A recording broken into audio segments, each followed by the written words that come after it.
Every family has its secrets, but ours comes with a locked room, a forgotten nursery, and a warning: we don't speak of the twins. Hello, dear viewers, and welcome back to Roots of Fear. Before we begin our story for today, I want to thank you for your continued support. If this tale is to your liking, please consider subscribing and hitting that notification bell. And now, let's dim the lights as we dive into tonight's chilling account. We don't speak of the twins, the matriarch said, and now I know why. My grandmother's house always felt like it existed within its own pocket of reality. Looming 3 stories high with its weathered clapboard siding and steep gabled roof, the Victorian mansion was nestled at the end of a winding dirt road in rural Vermont, surrounded by a dense forest of ancient maple trees. Every summer of my childhood was spent there, exploring its countless rooms, playing in the sprawling gardens that my grandmother tended with religious devotion, and discovering hidden nooks. But one room I was never permitted to enter, a locked bedroom at the end of the 3rd-floor hallway. Whenever I asked about it, my grandmother would shake her head, her lips pursing into a thin line. "We don't speak of that," she would say, her voice dropping to a whisper. "Some doors are meant to stay closed." Of course, this only made me, a curious child, more determined to uncover its secrets. During thunderstorms, I would press my ear against the heavy oak door, convinced I could hear the faint sound of children's laughter coming from within. I even tried once to peek through the keyhole, but it had been plugged with something, blocking my view. When I asked my mother about it, her face paled. "We don't speak of the twins," she said sharply, before changing the subject. It was the only time I had ever heard anyone mention twins in our family, and the memory of those words lingered in my mind for years. After college, I moved away to pursue my career, and my visits to my grandmother's house became less frequent. Life has a way of rushing forward, pulling you along in its current until the mysteries of childhood fade into the background. But when my grandmother passed away last month at the age of 97, I found myself driving back down that familiar dirt road, watching the dense canopy of trees close in overhead. The funeral was a small affair. My grandmother had outlived most of her friends, and our family was always small, just my mother, my Aunt Catherine, and a handful of distant relatives I barely recognized. She had been the matriarch, the pillar that held our fragmented family together, and without her, we were like satellites drifting apart. After the service, we gathered at the old house. It felt smaller somehow, diminished by my grandmother's absence. As I wandered through the rooms, the floorboards creaked beneath my feet, my fingers trailing along the dusty surfaces of antique furniture and faded photographs. My mother found me in the library, where I was staring at a portrait of my grandmother as a young woman. She looked so different then, her face unlined, her eyes bright with youth and promise. "She left the house to you," my mother said quietly, holding out a thick envelope. Along with this. I took the envelope from her hand. It was heavy, sealed with wax pressed with my grandmother's signet ring, an intricate design of intertwining roses. Inside was an old, ornate brass key, along with a letter written in my grandmother's precise handwriting. "My dearest Eliza, if you are reading this, then I have passed from this world. The house is yours now, along with all its secrets. I have carried this burden for too long, and I cannot take it with me to my grave. The key enclosed will open the locked room on the 3rd floor. What you find there may disturb you, but I believe you deserve to know the truth about our family. The twins were born in the summer of 1952. Your grandfather and I were overjoyed. Twins had not been born in our family for generations. But joy soon turned to despair. There was something wrong with them from the beginning, something I cannot bring myself to describe even now. We did what we thought was best at the time. Perhaps it was wrong. Perhaps we should have sought help. But fear and shame can drive people to terrible decisions. I have preserved their room exactly as it was. Some might call it morbid, but I could never bring myself to erase them completely. They were still my children. Forgive me, Eliza, and be careful. Some doors, once opened, cannot be closed again. With eternal love. Grandmother. I read the letter 3 times, my hands trembling more with each reading. The key felt unnaturally cold against my palm, as if it had been stored somewhere without sunlight for decades, which I supposed it had. My mother watched me from the doorway, her face a mask of concern. "What does it say?" she asked. I hesitated, then folded the letter and slipped it into my pocket. "Nothing important," I lied. "Just some instructions about the house." That night, after everyone had left and the house settled into its familiar creaks and groans, I found myself standing at the foot of the staircase leading to the 3rd floor. The key weighed heavy in my pocket. Part of me wanted to throw it away, to respect my grandmother's lifetime of silence, but curiosity has always been my downfall. The 3rd floor hallway was dark, the only light coming from the moon through a small window at the end. As I made my way down the corridor, the floorboards protested beneath my weight, past dusty paintings and forgotten furniture draped in white sheets. When I reached the locked door, I paused, my hand hovering over the knob. Was I ready for this?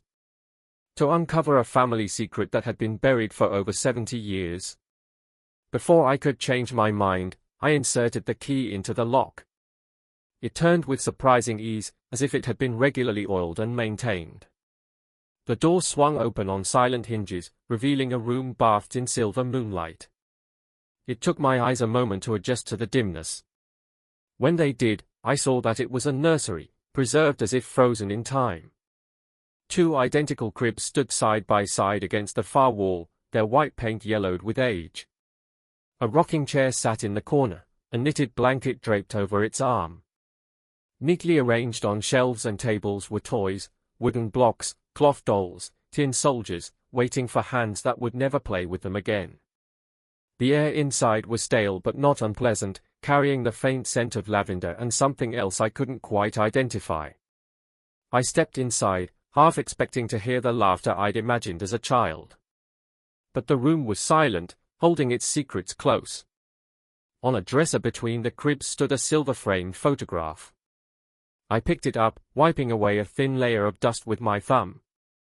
The image showed my grandmother, much younger, holding 2 infants wrapped in identical blankets. She was smiling, but even in the faded photograph, I could see the strain around her eyes, the tension in her shoulders. I set the photograph down and moved to the cribs. They were empty, save for small handmade quilts embroidered with names, Theodore and Theodora. I ran my fingers over the stitching, feeling a connection to these unknown relatives who shared my blood, but not my time. Something caught my eye, a journal resting on the nightstand beside the rocking chair. The leather cover was cracked with age, the pages yellowed and brittle. I carefully opened it to the first entry, dated June 15, 1952. Today I gave birth to twins, a boy and a girl. The labor was difficult and at times I feared I would not survive it. But they are here now and they are perfect. Theodore and Theodora, my beautiful children. The handwriting was my grandmother's, though shakier than the precise script I was familiar with. I turned the page. June 20, 1952. Something is wrong with the twins. They cry constantly, but not like normal babies. It's more like screaming. The doctor says it's just colic, that it will pass. But there's something in their eyes when they look at me, something knowing. It frightens me, though I'm ashamed to admit it. June 25, 1952.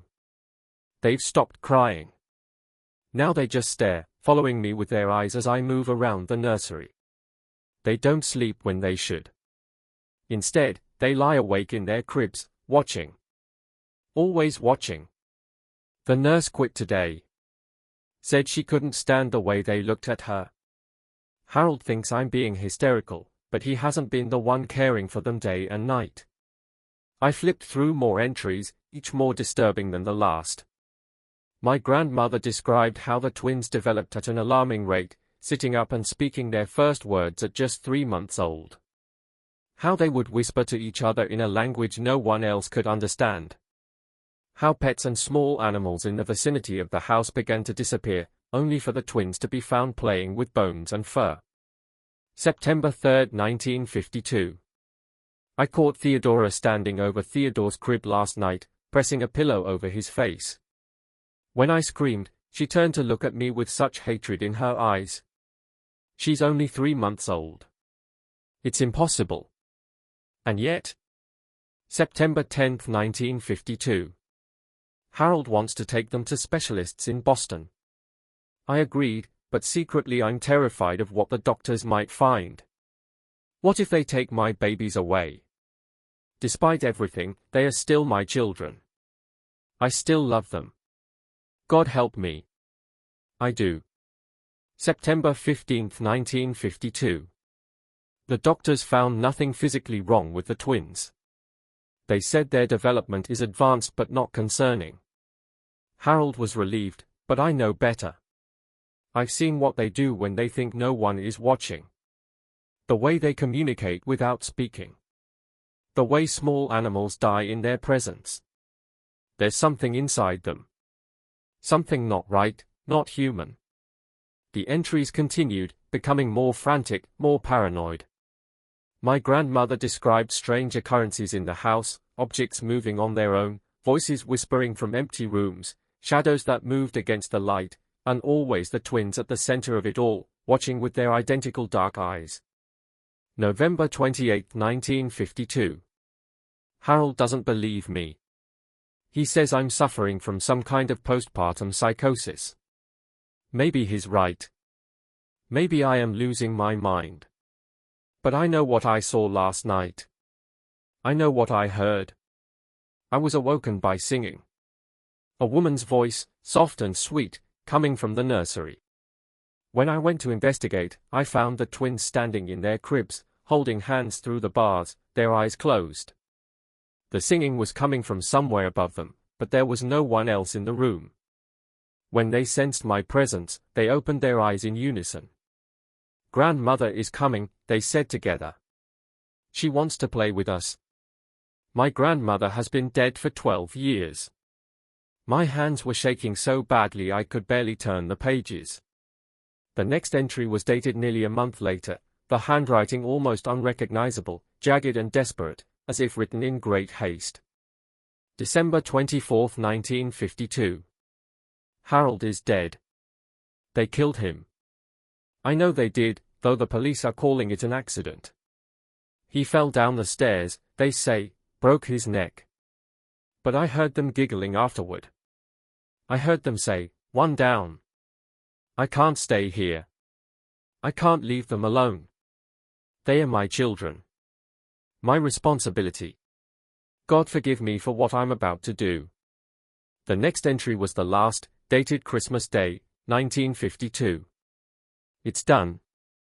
May God have mercy on my soul. I closed the journal, my mind reeling. What had my grandmother done? What had happened to the twins? If they had died, why weren't they buried in the family plot beside my grandfather? I needed answers, and I knew where to look for them. The attic had always been off limits when I was a child, another forbidden space in a house full of secrets. The narrow staircase leading to it was hidden behind a panel in the hallway closet, designed to blend seamlessly with the surrounding wall. I found it easily enough. Some memories never fade, no matter how many years pass. The stairs groaned under my weight as I ascended, the beam of my flashlight cutting through decades of dust and cobwebs. The attic was vast, running the entire length of the house, its ceiling following the steep pitch of the roof. Trunks and boxes were stacked in neat rows, each labeled in my grandmother's handwriting, * Christmas decorations 1960s, Harold's clothes, family photographs pre-1950 . I moved deeper into the space, scanning the labels until I found what I was looking for, a trunk marked simply TNT 1952. The trunk was locked, but the key from my grandmother's letter fit perfectly.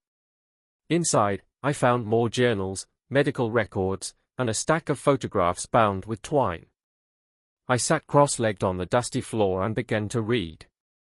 The medical records were from a private sanitarium in Switzerland. Admission forms for 2 children, Theodore and Theodora Montgomery, dated January 3, 1953. The diagnosis listed for both was severe psychopathy with homicidal tendencies. There were treatment notes spanning years, documenting various therapies and medications, all apparently ineffective. The final entry, dated December 10, 1960, simply stated, "Patients deceased following unsuccessful experimental treatment." I set the records aside and untied the photographs. They showed the twins at various ages, as infants, as toddlers, and finally as children of about 8 or 9. In the earliest photos, they looked like normal babies, chubby-cheeked and innocent. But in the later images, there was something undeniably disturbing about them. It wasn't anything I could point to specifically. Their features were symmetrical, their smiles appropriate, but their eyes were empty, like looking into a deep well and seeing nothing reflected back. The last photograph showed them standing side by side in what looked like a hospital room, wearing matching white gowns. They were holding hands, their faces expressionless. Written on the back in my grandmother's handwriting was, "The last photograph. May they find peace." Had my grandmother sent her own children away? Had she institutionalized them for 8 years before some experimental treatment killed them? It seemed unthinkable. Yet, the evidence was right in front of me. I was about to close the trunk when I noticed something else at the bottom, a small leather-bound book, different from the journals. It looked older, the cover worn smooth from handling. When I opened it, I realized it wasn't a book at all, but a collection of newspaper clippings carefully preserved between tissue-thin pages. The clippings dated back to the early 1900s, each documenting a similar story: twins born to the women in my family, followed by unexplained deaths, mysterious illnesses, or the twins themselves disappearing under suspicious circumstances. The pattern repeated generation after generation. Always with twins, always with tragedy. The final clipping was from a local newspaper dated December 26, 1952, my grandfather's obituary. It mentioned his surviving wife and infant twins, but there was no mention of my mother, who would have been 5 years old at the time. I checked the other journals, looking for any mention of my mother, and found a single entry from 1950. "Margaret turns 3 today. She is such a joy, normal, healthy, everything a child should be. I thank God every day that she wasn't born a twin.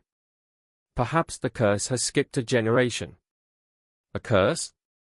What was my grandmother talking about?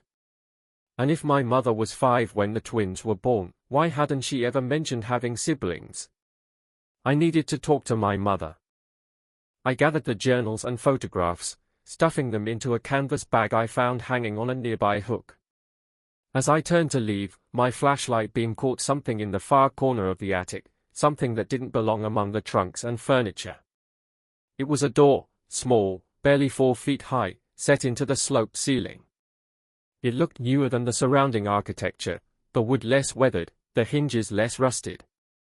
There was no lock, just a simple latch keeping it closed. Common sense told me to leave it alone, to take what I'd found and get out of the attic. But I had come too far to stop now. I approached the door and lifted the latch. The space beyond was dark, the air noticeably colder. My flashlight revealed a small room with a sharply angled ceiling, empty except for 2 rocking chairs facing each other in the center. They were child-sized, painted white with faded pink cushions tied to the seats. As my light swept across the room, I noticed something else: markings on the walls, floor, and ceiling. They formed an intricate pattern that seemed to shift and move in the beam of my flashlight. I stepped closer, trying to make sense of the symbols. They weren't any language I recognized, but they gave me an uneasy feeling, as if they were words that human mouths weren't meant to speak. A sudden noise behind me made me whirl around, my heart hammering in my chest.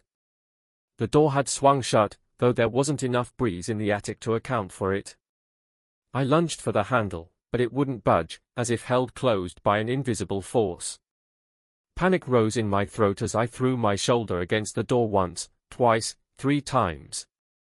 On the 4th attempt, it gave way suddenly, sending me sprawling onto the attic floor. I scrambled to my feet and ran, not stopping until I reached the main staircase, my breath coming in ragged gasps. I needed answers, and I needed them now. I found my mother in the kitchen, sitting at the table with a cup of tea growing cold between her hands. She looked up when I entered, her eyes widening at the sight of the canvas bag clutched in my white-knuckled grip. "You've been in the attic," she said. It wasn't a question. I dumped the contents of the bag onto the table, the journals, the medical records, the photographs. "Tell me about the twins," I demanded, my voice shaking. "Tell me what happened to Theodore and Theodora." My mother's face drained of color as she stared at the items spread before her. For a moment, I thought she might faint. Then she took a deep breath and gestured for me to sit. "I was 5 when they were born," she began, her voice barely above a whisper. "I remember being excited to have a brother and sister, but from the beginning, there was something wrong with them. They didn't cry like normal babies. They just stared, watching everything, everyone. Mother became obsessed with them, convinced they were somehow evil." She picked up one of the photographs, her finger tracing the outline of the twins' faces. Father didn't believe her. He thought she was experiencing some kind of postpartum psychosis. He wanted to get her help, but she refused to leave the twins alone with anyone else. She was afraid of what they might do. "And then he died," I said softly. My mother nodded. "They said it was an accident, that he tripped and fell down the stairs in the middle of the night. But I was awake. I heard them laughing afterward. Theodore and Theodora, laughing in their cribs. They were only 6 months old." A chill ran down my spine. What happened next? Mother took them away after Christmas.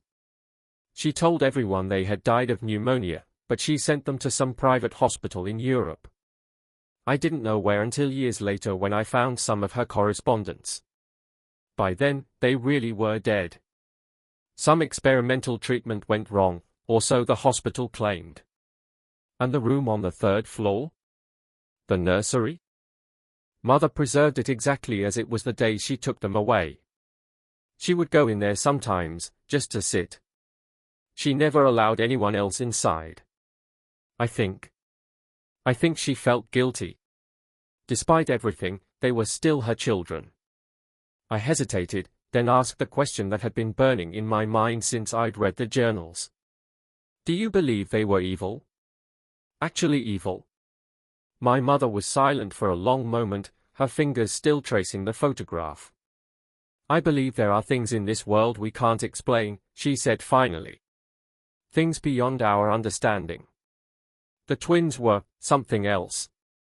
Something not quite human." "The journals mentioned a curse," I pressed. "Something about twins in our family." My mother sighed deeply. "It's an old family legend. Every few generations, twins are born to the women in our line, and those twins are never right. They bring death and destruction. The only way to end the cycle is to..." She trailed off, unable to finish the sentence. "To kill them," I supplied, my voice hollow. She nodded, a single tear sliding down her cheek. Mother couldn't do it. She couldn't kill her own children, no matter what they were, so she sent them away instead. But the guilt ate at her for the rest of her life. We sat in silence for a while, the weight of this family secret pressing down on us like a physical thing. Finally, my mother reached across the table and took my hand. "You need to leave this house, Eliza," she said urgently. "Sell it. Burn it down. I don't care. But don't stay here. The twins, their influence lingers. I felt it all my life, like a shadow at the edge of my vision. Promise me you won't stay." I promised. But even as the words left my mouth, I knew I wouldn't keep them. I had come too far, uncovered too much to walk away now. There was still something missing, some piece of the puzzle I hadn't found yet. That night, I dreamed of the twins. They stood at the foot of my bed, holding hands, their faces expressionless. "Play with us, Eliza," they said in unison, their voices neither male nor female, child nor adult. "Grandmother is waiting." I woke with a start, my nightgown soaked with sweat. The bedroom was dark, but I could have sworn I saw two small figures retreating through the door, hand in hand. The next morning, my mother left early, citing some urgent business back in the city. I think she couldn't bear to be in the house any longer, surrounded by memories and ghosts. I didn't try to stop her. In fact, I was relieved to have the house to myself, to continue my investigation without her concerned glances and whispered warnings. I spent the day combing through the remaining trunks in the attic, searching for any additional information about the twins or the supposed family curse. I found birth and death certificates for generations of twins dating back to the 1800s, all showing the same pattern: twins born, tragedy following close behind, the twins themselves dying young or disappearing. But it was in a hidden compartment in my grandmother's desk that I found the most disturbing evidence yet, a small leather-bound volume titled The Montgomery Family Grimoire. The book was handwritten in different styles, suggesting it had been passed down and added to over generations. Its pages contained rituals, spells, and incantations, many focusing on protection against malevolent spirits and entities. One passage in particular caught my attention.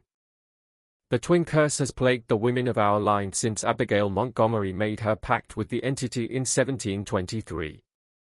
Every third generation, twin children are born who serve as vessels for this entity's influence in our world. They appear human but are not.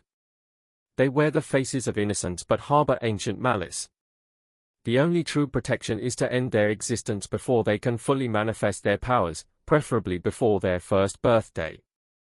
If this cannot be done, they must be bound using the ritual of containment, though this is a temporary measure at best. The entity cannot be destroyed, only delayed in its purpose. The book went on to describe the ritual of containment in detail, a complex ceremony involving symbols drawn in specific patterns, incantations spoken at precise intervals, and various herbs and minerals arranged in a protective circle.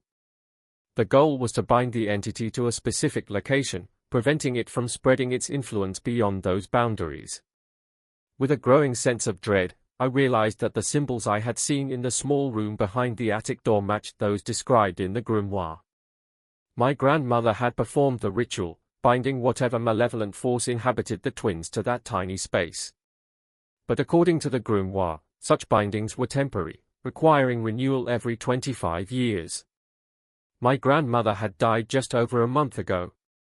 The binding would be weakening.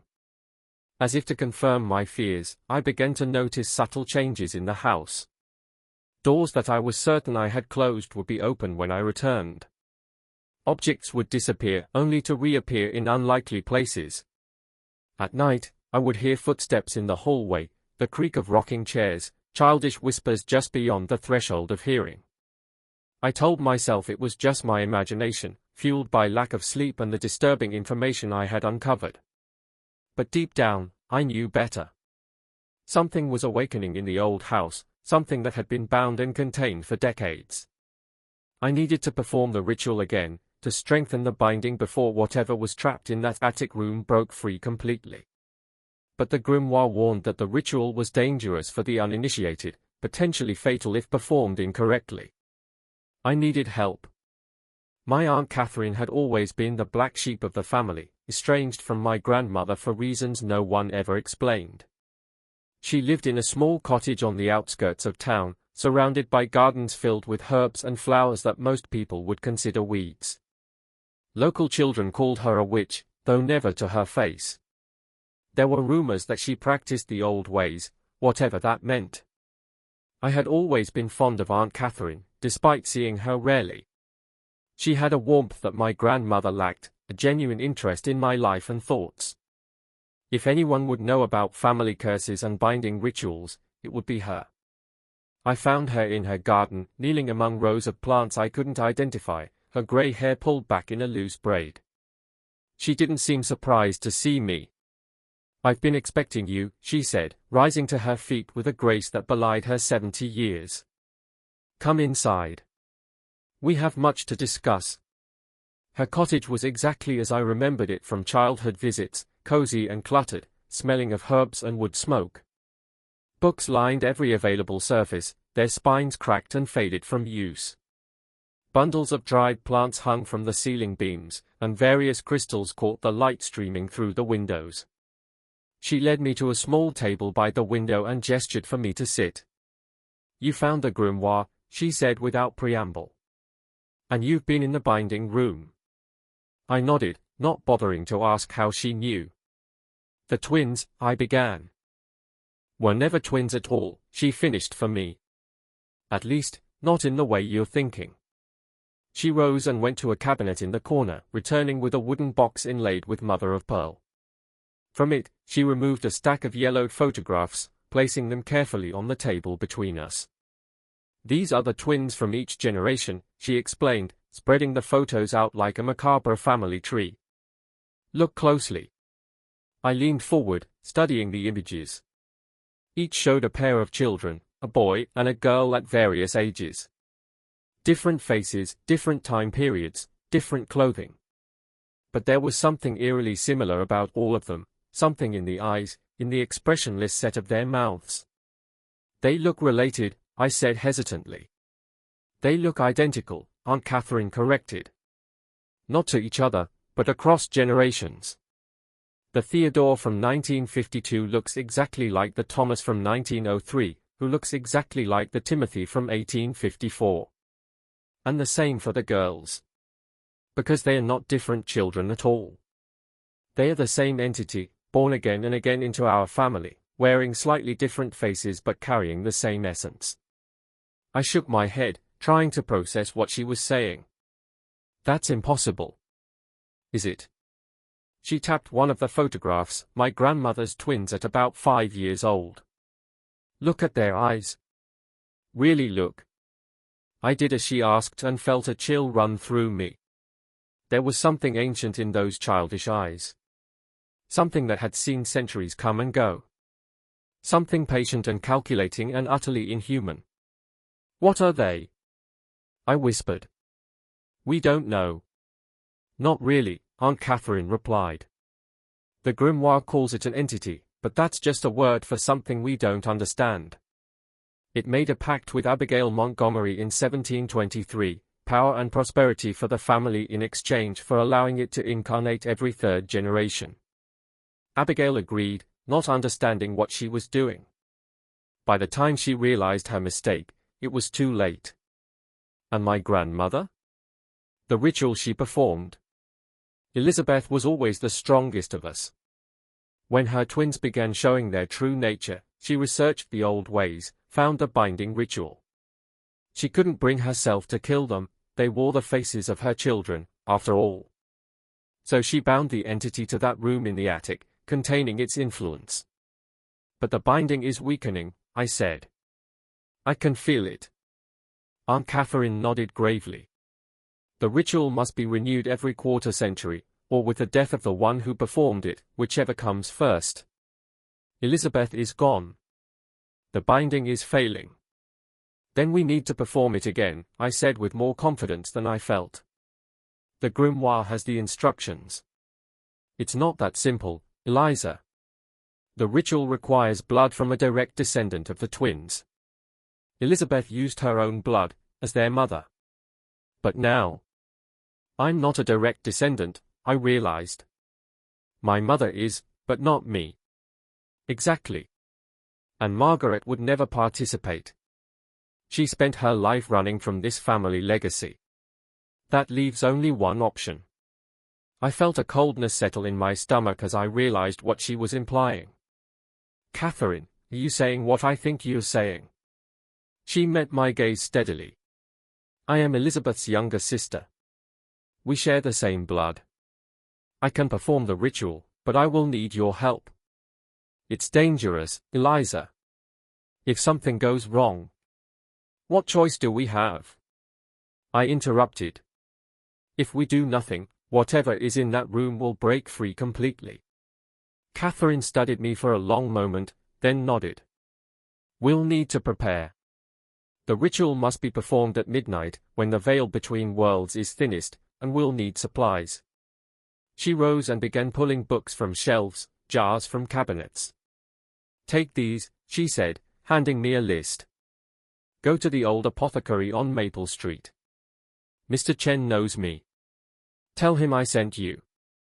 I spent the afternoon gathering the necessary items, rare herbs, specific minerals, candles made from beeswax and animal fat. Mr. Chen asked no questions as he packaged everything carefully, though his eyes held a knowing sadness when I mentioned my aunt's name. By the time I returned to my grandmother's house, my house now, I reminded myself, the sun was setting, casting long shadows across the overgrown lawn. The house seemed to loom larger in the fading light, its windows like watchful eyes tracking my approach. Inside, the atmosphere had changed. The air felt thick, charged with an energy that made the hair on my arms stand on end. As I moved through the foyer, I could have sworn I heard childish laughter echoing from somewhere deep within the house. Aunt Catherine arrived just after sunset, carrying a large leather satchel and wearing an expression of grim determination. "They know what we're planning," she said without preamble.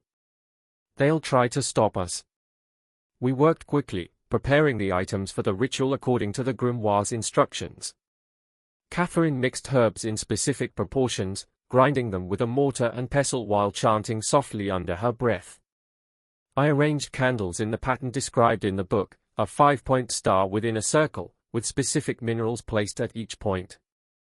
As midnight approached, we made our way to the attic, carrying our supplies in solemn procession. The house seemed to resist our progress, doors suddenly difficult to open, floorboards creaking protestingly beneath our feet. The temperature dropped noticeably as we ascended the narrow staircase to the 3rd floor, our breath visible in the chilled air. The nursery door stood open when we reached it, though I was certain I had closed and locked it after my initial exploration. Inside, the room appeared undisturbed, the crib standing silent vigil in the moonlight. But something felt different, a presence, a watchfulness that hadn't been there before. "Don't look at the photograph," Catherine warned as we passed through. "Don't look at anything too closely. Keep your mind focused on what we're doing." The attic stairs felt steeper than I remembered, the darkness at the top more absolute. My flashlight flickered, the beam weakening despite fresh batteries. Catherine produced a lantern from her satchel, an old-fashioned thing of brass and glass, the flame inside burning with an unnaturally steady light. "Well blessed by a priest in 1842, she explained, seeing my questioning look. "Some things can't be corrupted." The door to the binding room was open, swung wide as if an invitation. Beyond it, the 2 child-sized rocking chairs were moving gently back and forth, though there was no breeze in the attic to account for the motion. They stopped abruptly as we entered, the sudden stillness more unnerving than the movement had been. "Work quickly," Catherine instructed, setting the lantern on the floor. "Draw the circle exactly as shown in the grimoire. I'll prepare the incantation." I began sketching the complex pattern on the wooden floor using chalk made from crushed bone and ash. The symbols felt wrong somehow, as if they belonged to no human language, angles that hurt the eye to follow, curves that seemed to bend in impossible directions. As I drew, I could feel resistance, as if the floor itself were fighting against the markings. Catherine stood in the center of the room, reciting words from the grimoire in a language I didn't recognize. Her voice rose and fell in strange cadences, sometimes dropping to a whisper, sometimes rising to a near shout. The temperature in the room plummeted, frost forming on the walls and ceiling despite the summer heat outside. As I completed the circle, connecting the last line to the first, a shock ran through my body like an electrical current. The symbols began to glow with a pale blue light, illuminating the room more brightly than the lantern. "The candles," Catherine ordered, her voice strained. "Place them at the points of the star. Quickly." I scrambled to obey, positioning the black candles at each intersection of the star pattern within the circle. As I placed the last one, Catherine began the final phase of the ritual, drawing a small silver knife across her palm. Blood welled from the cut, dripping onto the grimoire she held open before her. "With blood of the line, I bind thee," she intoned. "With words of power, I contain thee. By salt and iron, by silver and ash, I command thee to remain within these bounds until the appointed time." The symbols flared brighter, the blue light shifting to a deep, pulsing red. The rocking chairs began to move again, faster and faster, the wood creaking in protest at the unnatural motion. The temperature dropped further, ice crystals forming in the air around us. And then came the voices, childish yet ancient, speaking in unison from nowhere and everywhere at once. You cannot bind us forever, daughter of Montgomery. We are eternal. We are patient. We will have what was promised to us. Catherine faltered, her face pale in the eerie light. I moved to her side, supporting her as she swayed on her feet. Continue the ritual, I urged. We have to finish it. She nodded, drawing a shaky breath. The final words to seal the binding, she murmured, turning to the last page of the grimoire. Her eyes widened in shock. It's gone. The final incantation. It's been erased.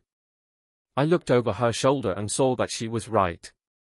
Where there should have been text, there was only a blank space, as if the words had been lifted cleanly from the page. How is that possible? I whispered. The book was locked in my grandmother's desk. They've been planning this, Catherine realized, horror dawning on her face. All these years, they've been waiting, influencing events from within their prison. They knew Elizabeth would die.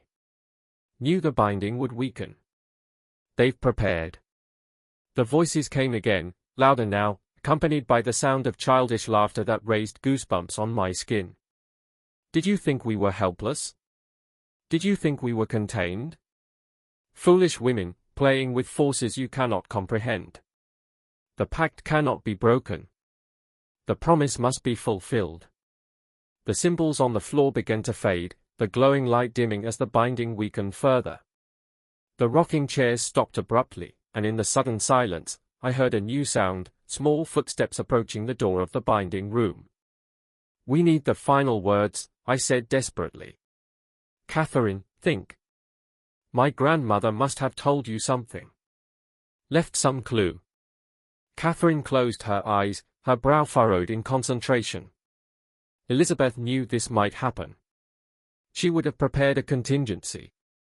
Her eyes snapped open. The music box. In the nursery, the one that plays that eerie lullaby. Elizabeth always kept it wound. Always made sure it worked. I thought it was just sentimentality, but I didn't wait to hear more. I turned and ran, ducking through the small door and racing across the attic. Behind me, I heard Catherine continuing the ritual, her voice raised in defiance against the childish taunts that filled the air. The nursery was different when I entered it this time, the air thick with malevolence, the shadows deeper and more substantial. The crib seemed to loom larger, the toys arranged on the shelves watching me with invisible eyes. On the dresser between the cribs sat a delicate porcelain music box painted with scenes of children playing in a garden. I approached cautiously, half expecting it to shatter or disappear before I could reach it. But it remained solid and real under my trembling fingers as I lifted the lid. A tinkling melody began to play, a lullaby I recognized from my own childhood, the notes slightly discordant, slightly wrong. Inside the box, nestled on a cushion of faded velvet, was a small piece of paper folded into a tight square. I unfolded it carefully, revealing a single sentence written in my grandmother's precise hand. To end what began, return them to where they first came. I stared at the words, trying to decipher their meaning. Return them. Return who? The twins. But they were dead, had been for decades. And where had they first come from? A child's voice spoke directly behind me, so close I could feel breath on my neck. She could never do it. She was too weak. But you're not weak, you, Eliza. I whirled around, but the nursery was empty.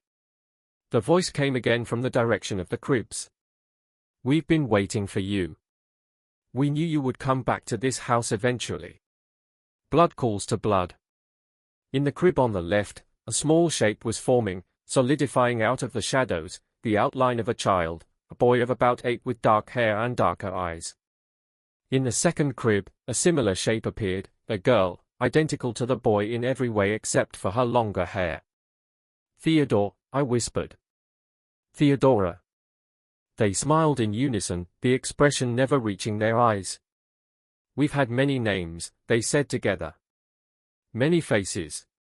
But always the same purpose. What purpose? I asked, though I feared I already knew the answer. To collect what is owed, they replied. A soul from each generation. Payment for the pact Abigail made. Prosperity and power in exchange for us. I backed away, clutching the paper from the music box. My grandmother bound you, I said. She found a way to contain you. Their laughter was like broken glass. Temporarily. But bindings weaken. People die. And we are very, very patient. From somewhere above, I heard Catherine cry out in pain. The ritual was failing. Whatever contingency my grandmother had planned, I needed to figure it out now. I looked down at the paper again. To end what began, return them to where they first came. Where had it all begun? The pact Abigail Montgomery had made in 1723. The cemetery, I realized aloud. The family mausoleum. Abigail is buried there. The twins' smiles faltered, their forms flickering like candles in a breeze. You know nothing, they hissed, but I could hear the uncertainty in their voices. I turned and ran, the paper clutched in my hand, the twins' angry cries following me down the stairs. Outside, the night was unnaturally still, the moon hidden behind clouds that had appeared from nowhere. I ran across the overgrown lawn toward the small family cemetery at the edge of the property, my heart hammering in my chest. The Montgomery Mausoleum stood at the center of the cemetery, a small neoclassical structure of weathered marble. The door was locked, but the key my grandmother had left me, the one that had opened the nursery, fit this lock as well. Inside, stone sarcophagi lined the walls, each engraved with names and dates spanning centuries. At the far end, set apart from the others, was a plain stone altar. I approached it cautiously, running my fingers over the smooth surface. There were no engravings, no decorations, nothing to indicate its purpose or significance. But as my hand passed over the center, I felt a slight depression, a space that seemed designed for something to fit inside. Behind me, the temperature dropped suddenly, frost forming on the stone walls. I turned to see the twins standing in the doorway, their forms more substantial now, more real. It won't work, they said, their voices echoing in the confined space. You don't have what's needed. You don't have the grimoire. The grimoire, the family book of spells and rituals. It was still in the attic with Catherine. Without it, I had no idea what ritual to perform, what words to say to end this. But as I looked at the twins, at their identical expressions of smug certainty, a realization struck me. The final ritual wasn't in the grimoire at all. My grandmother had removed it, hidden it separately in the music box, because the grimoire itself was part of the problem, part of the pact Abigail had made. I don't need the grimoire, I said, surprising myself with the steadiness of my voice. I just need to unmake what Abigail did. I placed my hand on the altar and spoke the words that came to my mind, words I somehow knew were right. I, Eliza Montgomery, descendant of Abigail, do hereby renounce the pact made in 1723. I return what was taken and reclaim what was given. The debt is paid. The cycle is broken. The twins screamed, a sound of rage and fear that shook the very foundations of the mausoleum. Their forms began to dissolve, edges blurring, features melting into indistinct shadows. You can't, they shrieked. The price will be too high. I'm willing to pay it, I said, though I had no idea what the price might be. This ends tonight. A wind rose from nowhere, swirling around the mausoleum, extinguishing the single candle I had lit upon entering. In the sudden darkness, I felt rather than saw the twins' presence weaken, their centuries-old grip on my family finally loosening. There was a moment of absolute silence, a heartbeat of perfect stillness. Then a blinding light filled the mausoleum, so bright I had to shield my eyes. When it faded, the twins were gone. In their place stood a woman in clothing from another century, her face bearing a strong resemblance to my own. "Abigail," I whispered. She nodded, a sad smile on her lips. "You've done what I could not," she said, her voice like the rustling of dry leaves. "You've ended it. The debt is paid." "What was the price?" I asked. "They said there would be a price." "Prosperity," she replied simply. "The wealth, the success, the privilege that our family has enjoyed for generations, it's gone now. You'll be ordinary, Eliza. Just ordinary people living ordinary lives. No special talents, no extraordinary luck, no inexplicable successes." I thought about what she was saying. The Montgomery family fortune, built over centuries, now gone. The advantages I had taken for granted all my life, vanished. But then I thought of the twins, of the malevolence that had haunted my family for generations, of the lives destroyed and the souls corrupted. "It's worth it," I said firmly. Abigail smiled, a genuine smile this time, reaching her eyes. "I thought you would say that. You're stronger than I was, stronger than any of us." She began to fade, her form becoming transparent. "The house will go too," she warned. "It was part of the bargain. Get what you need and leave before dawn." With those words, she vanished completely, leaving me alone in the dark mausoleum. I made my way back to the house, finding Catherine in the kitchen, nursing a cup of tea with trembling hands. She looked up when I entered, relief washing over her face. "They're gone," she said. It wasn't a question. I felt it, like a weight lifting, a shadow passing. "What did you do?" I explained what had happened in the mausoleum, the words I had spoken, the appearance of Abigail. Catherine listened without interrupting, nodding occasionally as if pieces of a puzzle were finally falling into place. "So, it's over," she said when I had finished. "Truly over. After all these generations. But at a cost," I reminded her. "The family fortune, the house, everything." She laughed, a sound of genuine joy that seemed to brighten the kitchen. "A small price to pay for freedom, don't you think? Besides, there are worse things than being ordinary." She rose from her chair, suddenly energetic. "We should pack what we can. If Abigail said the house will go, I believe her." We spent the rest of the night gathering what we could, family photographs, personal mementos, items of sentimental rather than monetary value. The journals and records about the twins we burned in the fireplace, watching as centuries of darkness turned to ash. As dawn approached, we loaded Catherine's car and took one last look at the house. In the early morning light, it already seemed diminished somehow, less imposing, less grand, just an old house slowly crumbling back into the earth. We drove away as the sun crested the horizon, casting long shadows across the winding dirt road. In the rearview mirror, I watched as the house seemed to waver, like a mirage in the desert heat. Then, between one blink and the next, it was gone, replaced by an empty clearing, as if the Montgomery mansion had never existed at all. "Where will you go?"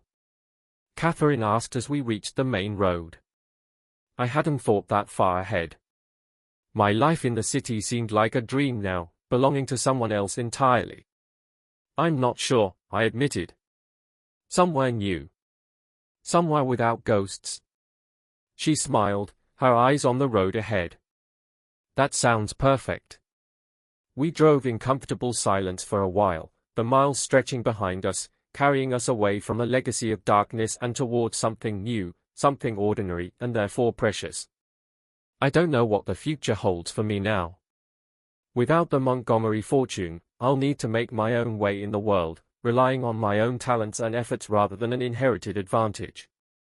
The thought is both terrifying and exhilarating. But one thing I know for certain, I will never again have to face what my grandmother faced, what generations of Montgomery women faced before her. I will never have to look into the eyes of my own children and see something ancient and malevolent looking back. I will never have to whisper, "We don't speak of the twins." The curse is broken. The cycle is ended. And that, I think, is worth any price. This is the Ghastly Journal. and I thank you for joining me for tonight's tale. If you enjoyed this story, please like, subscribe, and share with those who appreciate the darker side of life. Until next time, sleep well, if you can.